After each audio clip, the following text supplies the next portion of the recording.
Around Dodge City and in the territory on West, there's just one way to handle the killers and the spoilers, and smoke. The story of the violence that moved west with young America, and the story of a man who moved with it. I'm that man, Matt Dillon, United States Marshal. The first man they look for and the last they want to meet. It's a chancy job, and it makes a man watchful and a little lonely.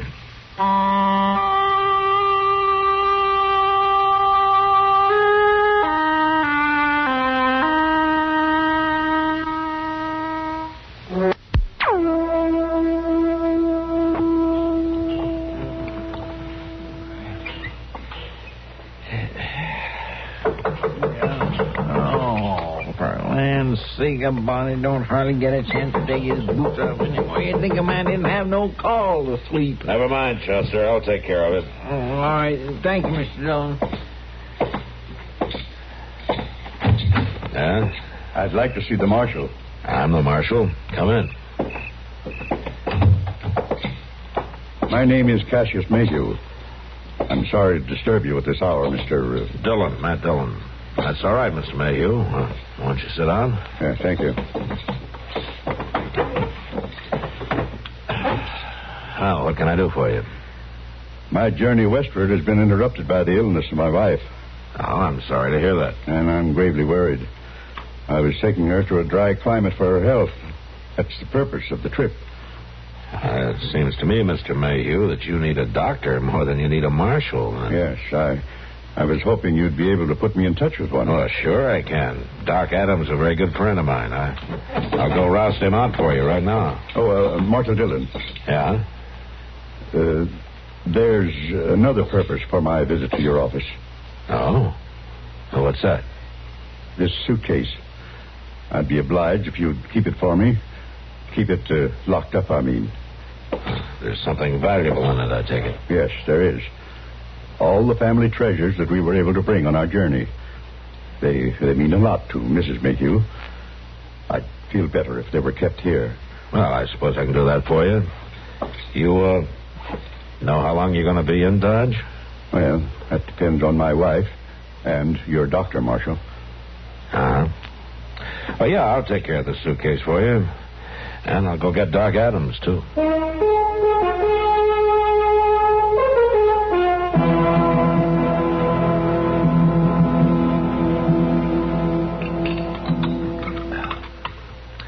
Go ahead, Doc. Eat up. Chester told me that he had 3 helpings of that stew. Well, that's no recommendation. Chester's got 4 stomachs, like a camel. It doesn't look as bad as all that, Doc. Not as bad as usual, anyway. Maybe not, man, but I'm not very hungry. I want to get back up to the Dodge house to see Mrs. Mayhew. No. How's she getting on?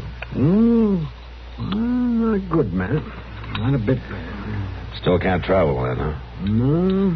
Between you and me, be a long time before she's able to head west. How's the old man taking it? Well, he's taking it hard, man. Oh, well, he's the soul of devotion and taking care of his wife. Nobody could be kinder and more patient. But it's clear to me that he's mighty anxious to move on. Yeah. He trying to hurry you, Doc, so you will say that she can travel? Oh, no. He's too fond of her to do anything like that. I can just kind of sense it, though. After all, you can't blame him. It's, yeah? I would expect to find the marshal in his office in the middle of the day. The marshal has a right to eat his dinner. No, that's all right, Doc. Who are you? My name is Henry Brailes, and I'd like a word with you in private. Well, I'll be going along, man. Take your time, Doc. Take your time. No, I'm late now. Unless you need me. No, Doc. You go ahead. I'll see you later. Yeah, all right.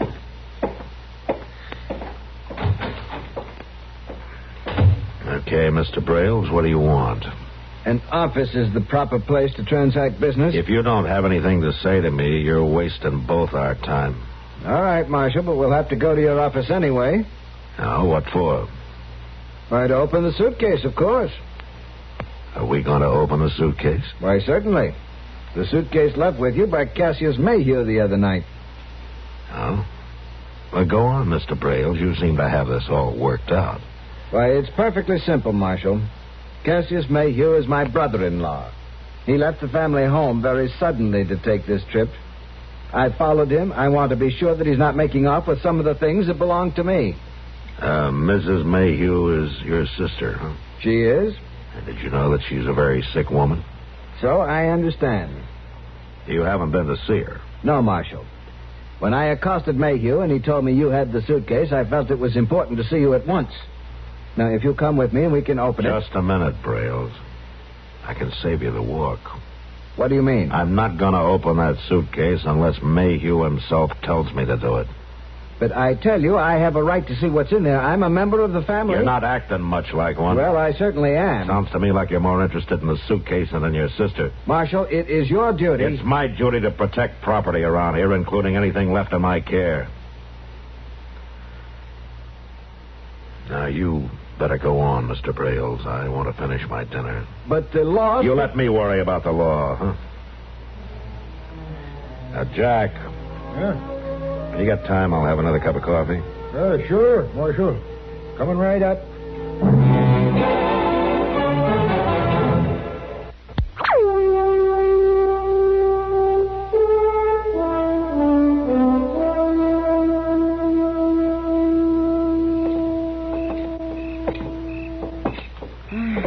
It's an awfully pretty night, Matt. I enjoyed the walk. Yeah, so did I, Kitty. You know, it's the first time I can remember that I've walked when I didn't have to. You suppose your horse got on all right without you? I sure hope so. But I wouldn't want to make a habit of covering much ground without him. You coming in for a drink, Matt? No, thanks, Kitty. I think I'll go on back to the office. I thought you said the jail was empty. Oh, it is. Of people. Dillon? Yeah, Chester. Excuse me, Miss Kitty. Oh, sure, Chester. Mr. Dillon, that fella Brailes is fixing to raise an awful row up the Dodge House trying to get in to see Miss Mayhew. Oh? I better come with you. Good night, Kitty. Night, Matt. And thank your horse for me. Yeah. Right, Miss... What'd she mean by that? Never mind, Chester. Tell me what happened. Oh, yes. Well, Mr. Dillon, I was there at the desk, talking to Mr. Dobie about trying to buy one of his hotel pillows off him. Mine's getting awful hard. All right. You go on, Chester. Well, this fellow Brailes come in, and he tells Mr. Dobie he wants to know what room is Miss Mayhew in. What did Dobie tell him? No, sir, he didn't. It was late and all, and he knowed Miss Mayhew was terrible sick. So he tried to tell Brailes to come back in the morning. But Brailes wouldn't leave, huh? Not by a jugful, he wouldn't. He kept right on at Mr. Dobie, and then pretty soon Mr. Mayhew come out on the landing. Brailes seen him, started heading up the stairs, and that's when I come for you. All right, Chester. Let's go in. And you have no right, sir, to keep me from seeing my sister. I'm going in that room. I would respect the necessity of shooting you, Henry. Oh, Mr. Dillon, Mr. Mayhew's got one of them little derringers. Yeah, hold it up there. You better put that gun down, Mr. Mayhew. Marshal, I demand to see my sister. You sure picked a funny time for it. He has no right to keep her locked up in a strange town, not letting her be seen by a member of her own family. I am protecting her health, Marshal. I don't intend to allow her to be distressed by anyone. You mean you don't want to ask any questions about what's in that suitcase? That's what you mean. Get down those stairs, Brailes. I wouldn't want to have to push you. This is outrageous treatment, Marshal. It'll get a lot more outrageous if you don't do what I say. Now go on, get out of here. I'll go, for now. But no country marshal's going to deprive me of my rights. I'll be back. You can count on that. I'll be here.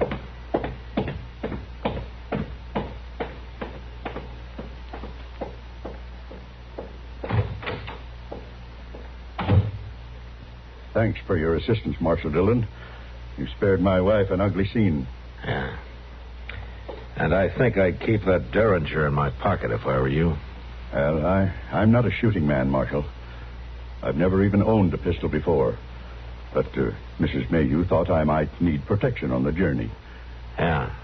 Well, sometimes a man needs protection from his own gun, Mr. Mayhew. Yes, Marshal, I understand.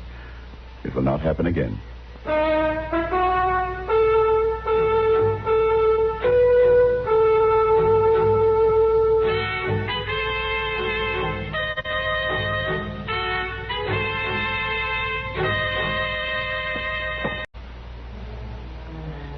Jack, Yeah? when you got time, I'll have another cup of coffee. Sure, Marshal.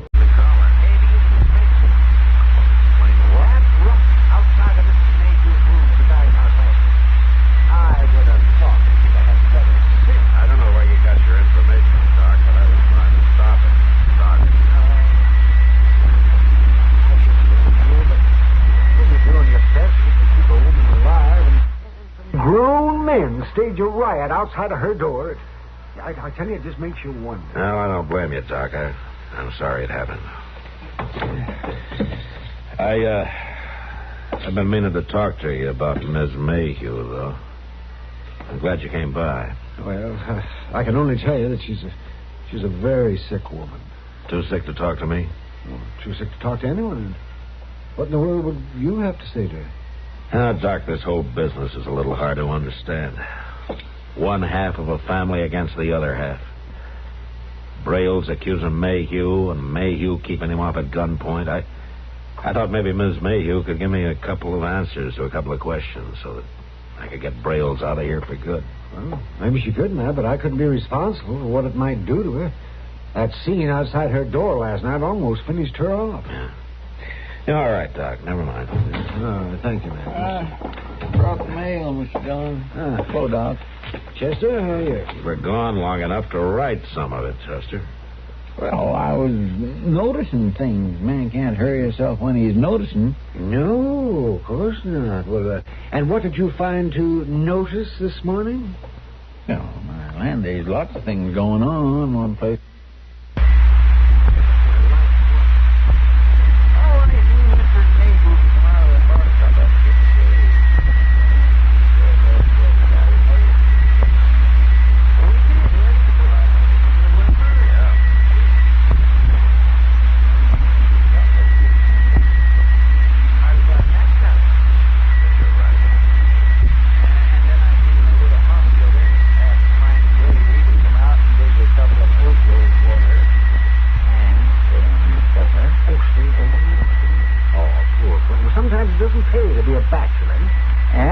That Braille fellow? What was he doing? He was going to I don't know, Chester. He will have to bet that he'll be the first one to see that we find out.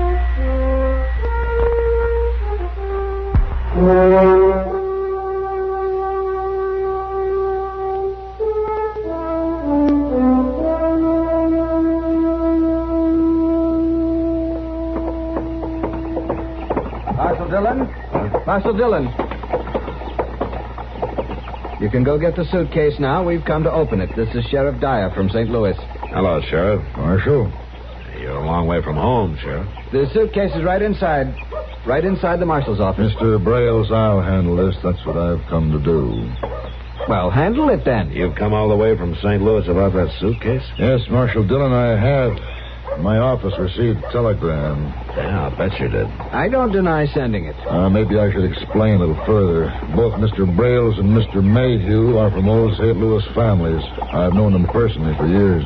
And you probably know that Mrs. Mayhew's a very sick woman. Indeed I do. Here are my credentials. If you don't mind, let's you and me have a look at that suitcase. You know that Mayhew doesn't want Braille's to open it. Mr. Braille's won't be opening it, Marshal. We will. All right, then. Come on inside. The suitcase is in back. You stay here, Braille's. But I think it would be best if you followed Marshal Dillon's advice, Mr. Braille's. Come on, Sheriff.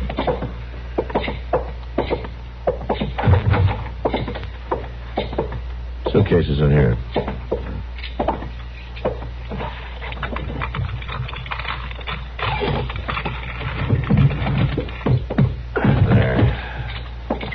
I've got a couple of keys I think will fit.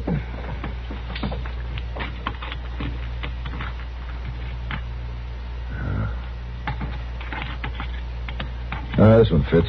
It'll open.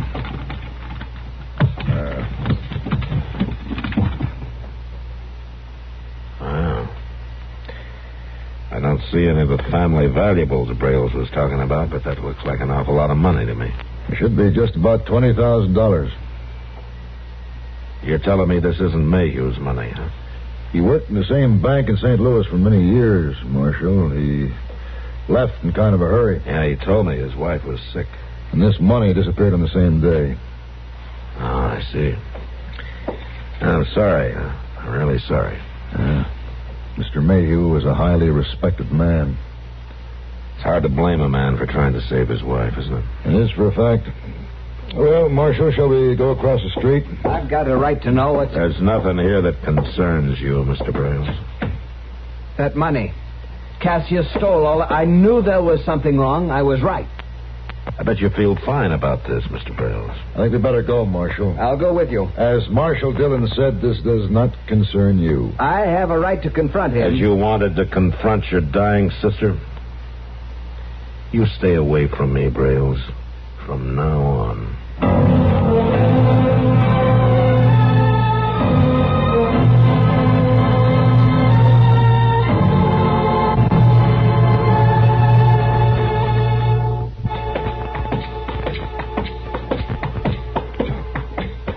The room at the top of the stairs, Sheriff.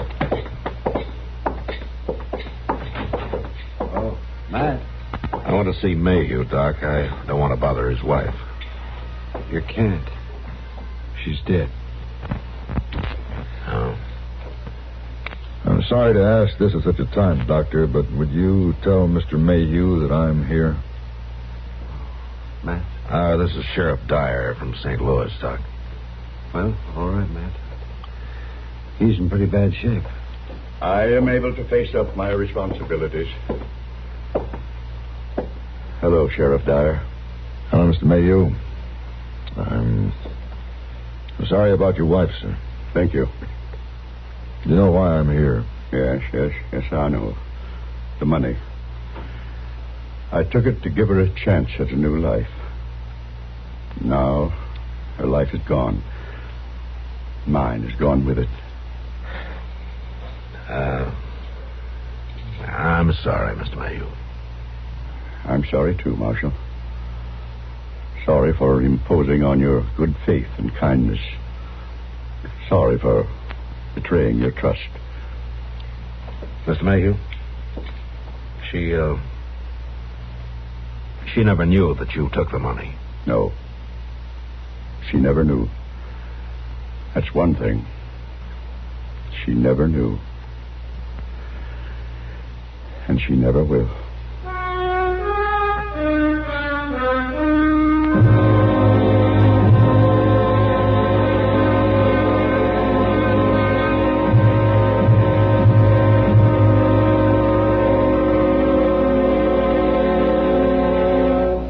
Welcome, William Bendix. Nobody can act up to par with a nasty cold. I check my cold distress the fast way, with 4-way cold tablets. Yes, tests of 4 leading cold tablets proved 4-way fastest acting of all. Amazing 4-way starts in minutes to relieve aches, pains, headache, reduce fever, calm upset stomach, also overcomes irregularity. 4-way's the fast way to relieve those cold miseries. Then you feel better quickly. 4-way cold tablets, only 29 and 59 cents. And now a word about another fine product of Grove Laboratories. Do you know you can actually improve the appearance of your hair while you free yourself from itchy, unsightly dandruff? It's true. Fitch Dandruff Remover Shampoo contains no harsh ingredients whatever, yet it reaches right down to the scalp to get rid of every trace of embarrassing dandruff. Guaranteed with just one lathering. And note this, Fitch Shampoo can also make your hair as much as 35% brighter. And remember this about Fitch Shampoo. It positively removes dandruff, as it definitely acts to brighten hair. Use it regularly.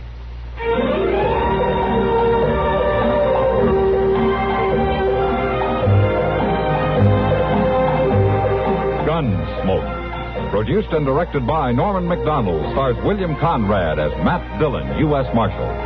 The story was specially written for Gunsmoke by Marion Clark, with editorial supervision by John Meston. Featured in the cast were Ralph Moody and Harry Bartell. Parley Baer is Chester, Howard McNear is Doc, and Georgia Ellis is Kitty. This is George Walsh inviting you to join us again next week for another story on